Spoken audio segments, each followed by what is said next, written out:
There you go.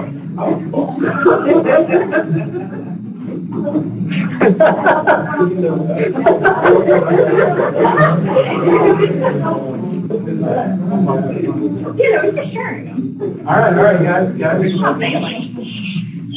Okay. Good. The floor is yours. Thank you. Proto Dr. Robin. Proto. Oh, I like that.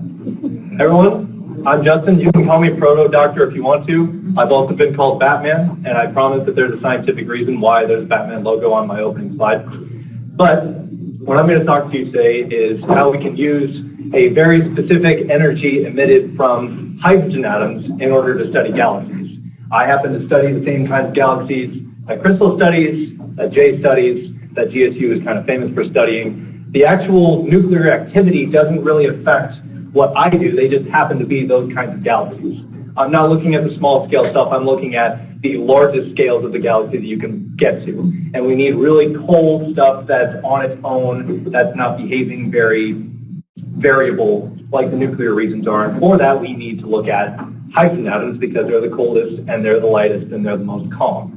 So because everything today is going to be about hydrogen, I figured the best place to start would be with one hydrogen atom. So if you pull a random hydrogen atom out in space, chances are that it's going to be configured this way, where the spins of the proton and electron are parallel. Now, if you don't know what spin is, or if you don't like quantum mechanics, don't worry, I don't either. I'm just going to describe spin as something that's an intrinsic property of the particles, and they're related to the energy that the particles have, and they can be represented as a vector that can either point up or down. A configuration like this, where both of the spins are parallel, means that the entire atom is in a higher energy level. And if you pull it out from space, chances are it's going to be like this. If you sit and watch that atom, given enough time, the electron will flip its spin from parallel to anti-parallel. When that happens, the entire energy of the atom goes down, and that leftover energy gets spat out of the atom as a photon, and that photon has a wavelength of 21 centimeters. It's about that big. It's 8 inches. Very low energy photons that this thing emits at.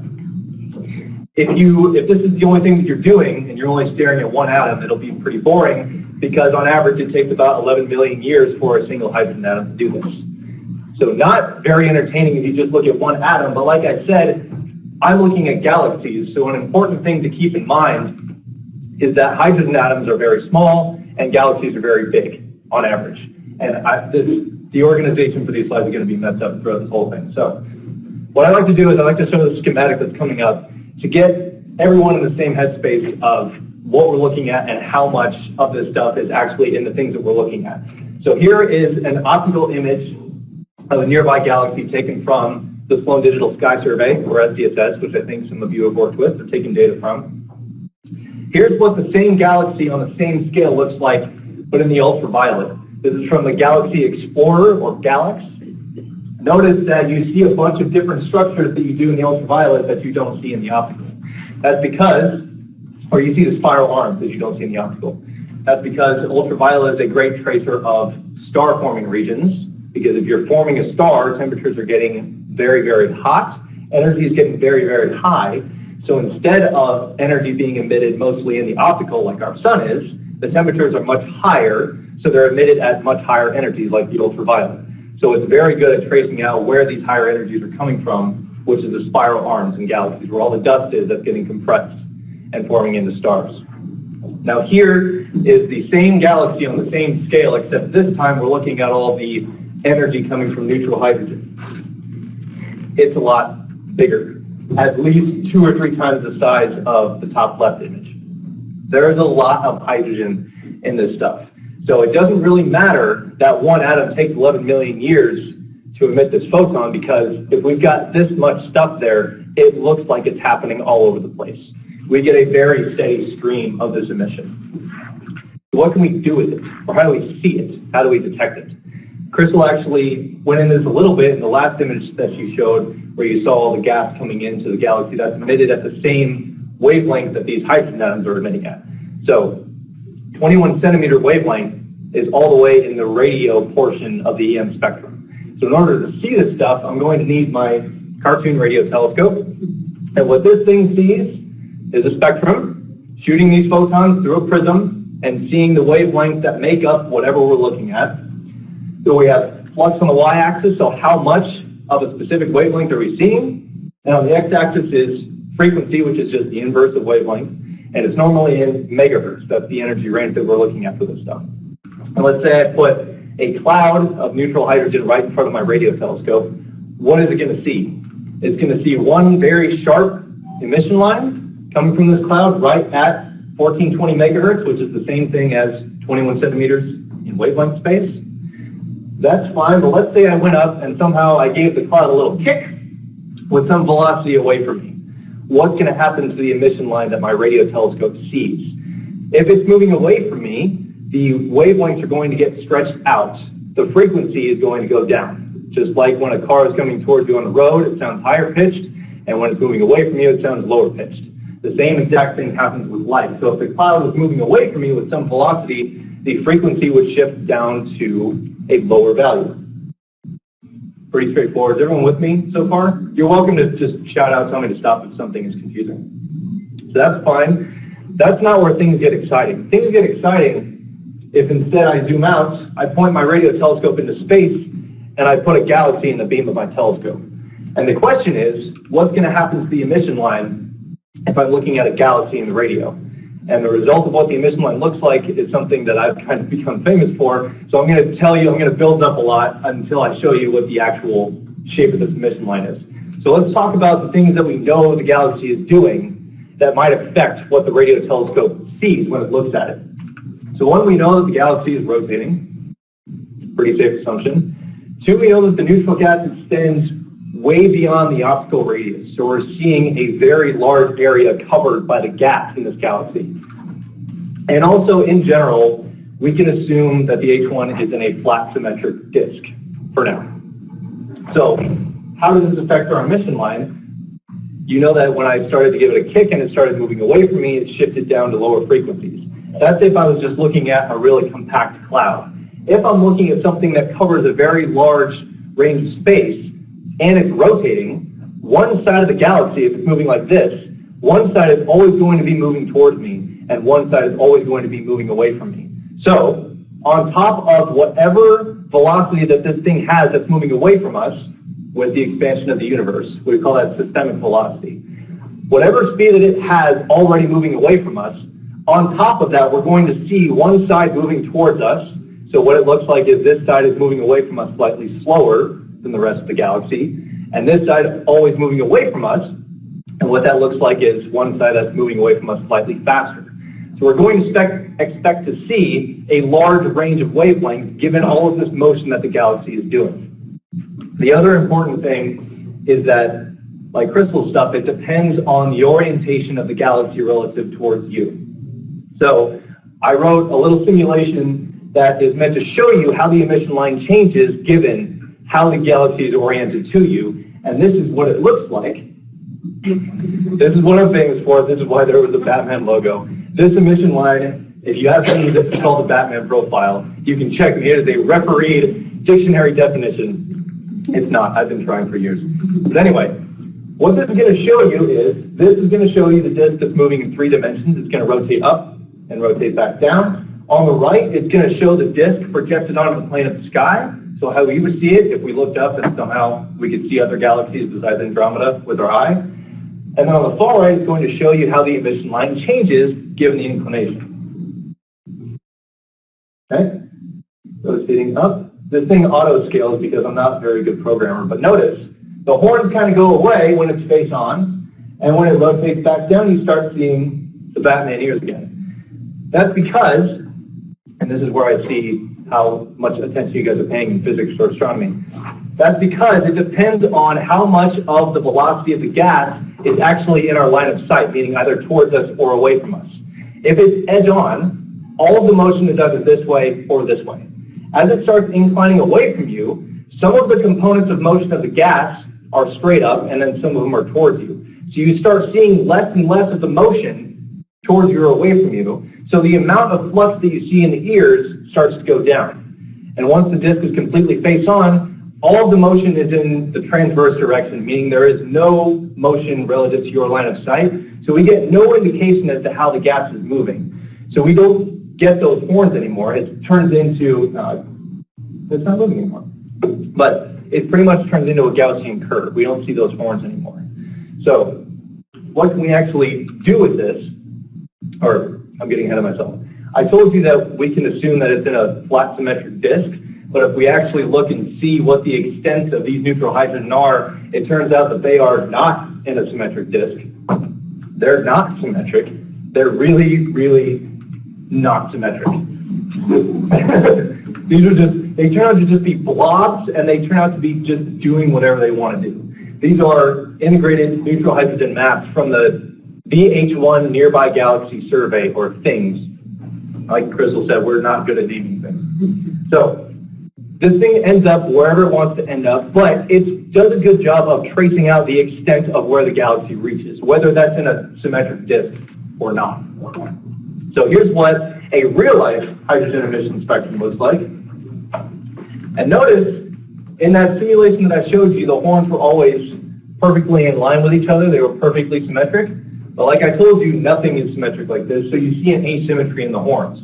That means that it's not a perfect circle, it's not a disk, both of those things, or a bunch of other things, but it's mainly those two things.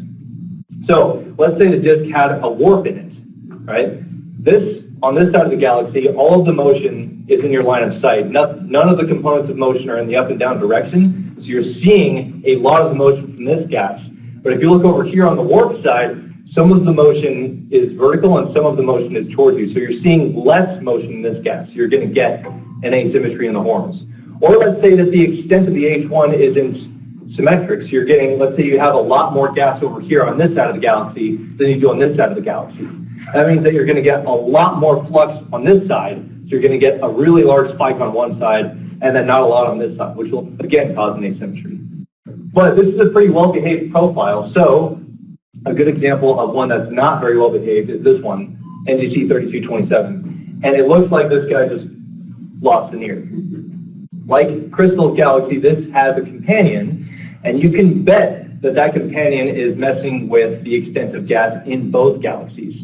And hydrogen is a great tracer of mergers and interactions because what I like to say is H1 has a very short attention span. And what the actual scientific terminology is that it's sensitive to its environment, which means that it's very light and it's not very dense. So if hydrogen is perfectly happy rotating in a galaxy, it doesn't take a lot of gravity from somebody else that's coming to make it change its mind and start rotating with the other system. So that's what's happening with this guy. Then you have real-life Gaussian profiles where the H1 extent of this galaxy is pretty much face on, so we're not getting any motion on the sides of the galaxy, so we don't get any ears. And then we have this guy, which is one of my favorites. This is a very nice Batman profile, but what it looks like is it lost a couple of brain cells in its head, and I can only attribute that to that's the physical process that happens to your brain when you watch Batman and Robin. So, what's the important thing? Now that you understand the shape, where it comes from, what can affect it, what are the things that we can get if we get this emission profile from galaxies? One of the things we can get is the amount of mass that's there that's producing this emission line. That's given by this equation. No equations that I put up here you have to remember. This is just me feeling better about myself. But I know these equations.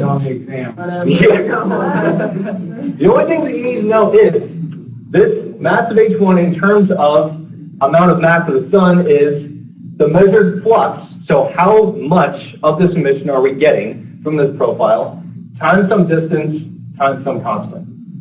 So basically we measure the flux of the emission line, and that tells us how much mass needs to be there in order to be producing however much flux that we get in our spectrum. The second thing that we can get is recessional velocity, or, the velocity of the whole object as it's moving away from us with the expansion of the universe. Let's bring back my George Clooney profile here. And I promise there's no equation here, but if we look at the center of the emission profile, like I said, the broadening is due to rotation. So if we look at the center of the profile, it's a good proxy for looking right at the center of the galaxy. And if we measure the velocity right there, It is a very good indicator of the systemic velocity of the entire object as it's moving away from us. So there's that, no equations. The third thing is rotational velocity. Because I'm going to repeat again, all of the broadening is due to the rotation of the entire galaxy. So if we measure the width of this thing, it tells us something about how fast the galaxy needs to be rotating. The faster it's rotating, the broader the emission line profile is going to be. But it's again due to inclination. If it's inclined other than something that's completely edge-on, we're not getting the full rotational velocity because some of the gas velocity components are not in our line of sight. So if we have some idea, I'm sorry for the organization, if we have some idea as to how the galaxy is inclined, we can use that and correct it using this, which is just the width divided by whatever the inclination of the disk is. And that'll give us how fast the entire disk is rotating. Okay, again, you don't have to remember any of these equations, don't worry. There's a few other things we can get, which is more masses.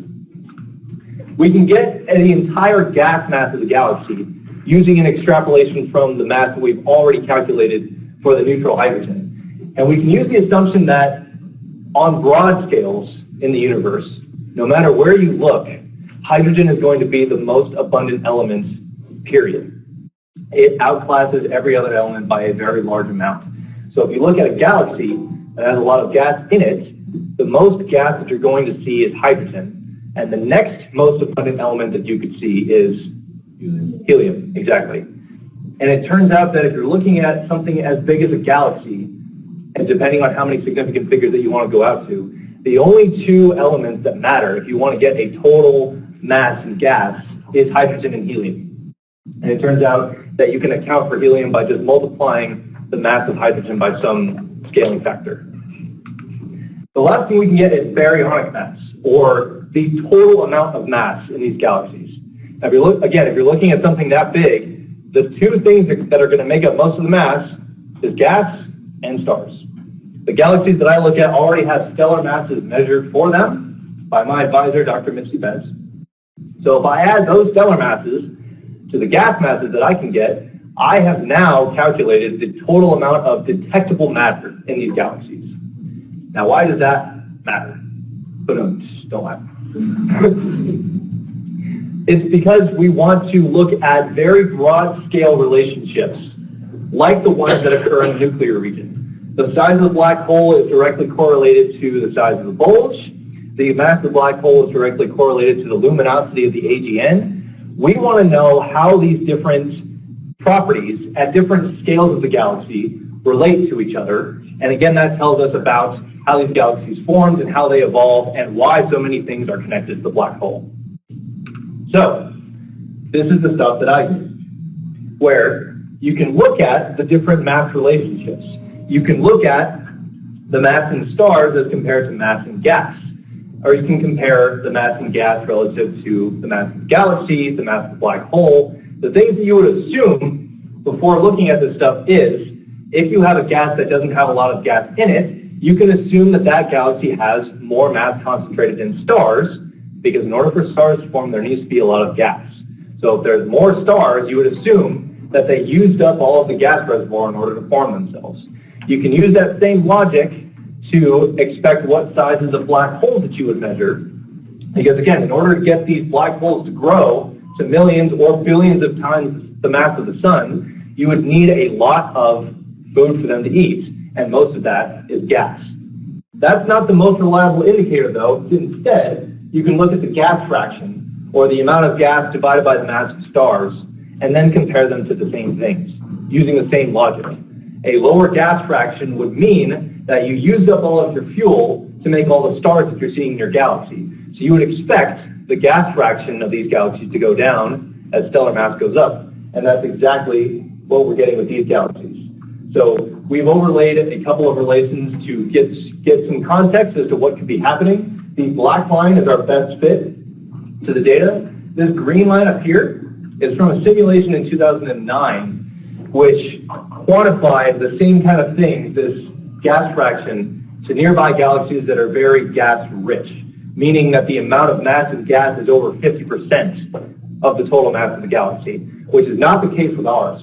the amount of gas makes up about, on average, 6% of the total mass of the galaxies.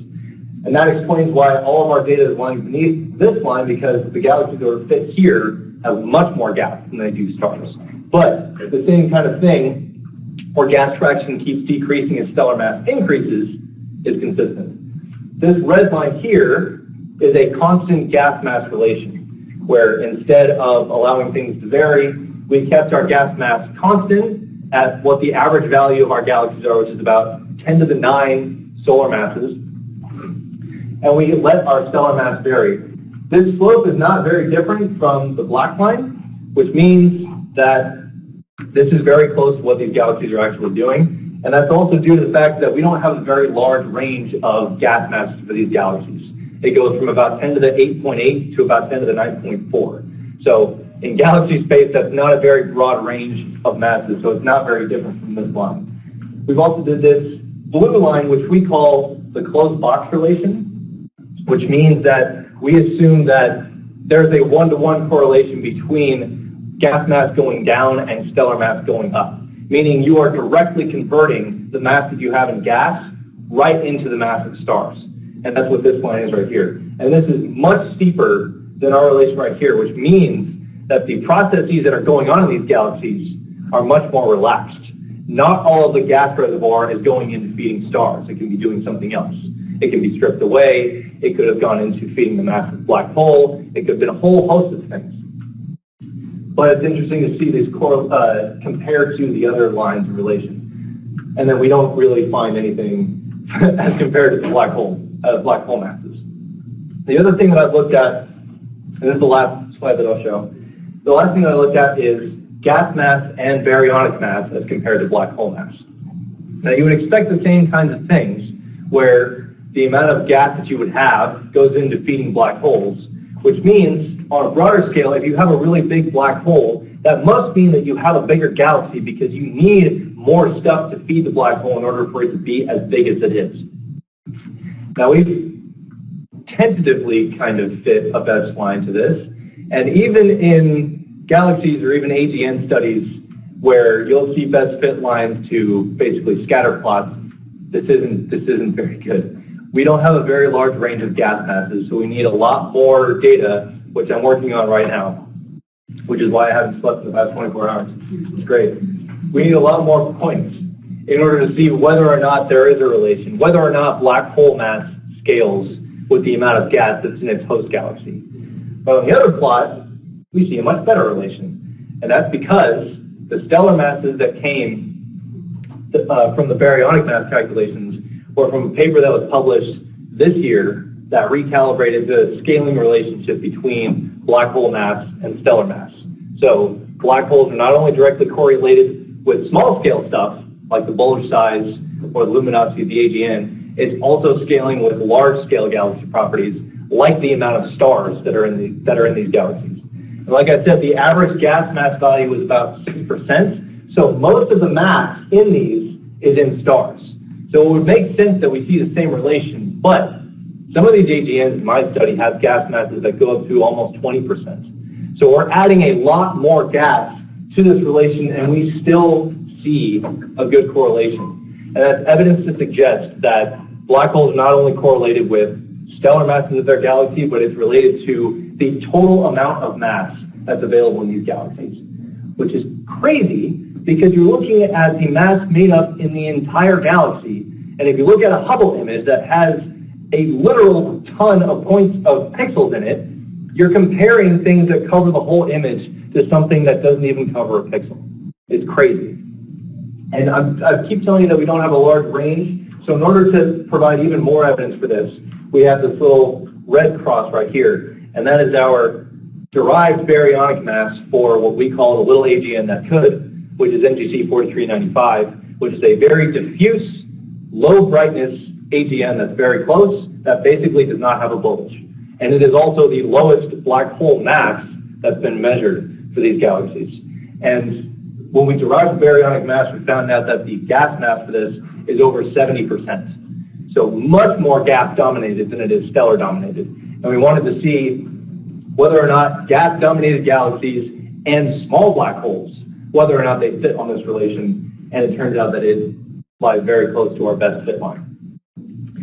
So that's, and this is my paper in prep, and it has been in prep for much longer than I would tell any of you. You got 2 months. Yeah, I got 2 months. Yeah, Christmas, it's going to be published in Christmas. I won't tell you the year though. But that is all I have to show you right now. So I will leave you with my favorite George Clooney quote, and I will be happy to take any questions.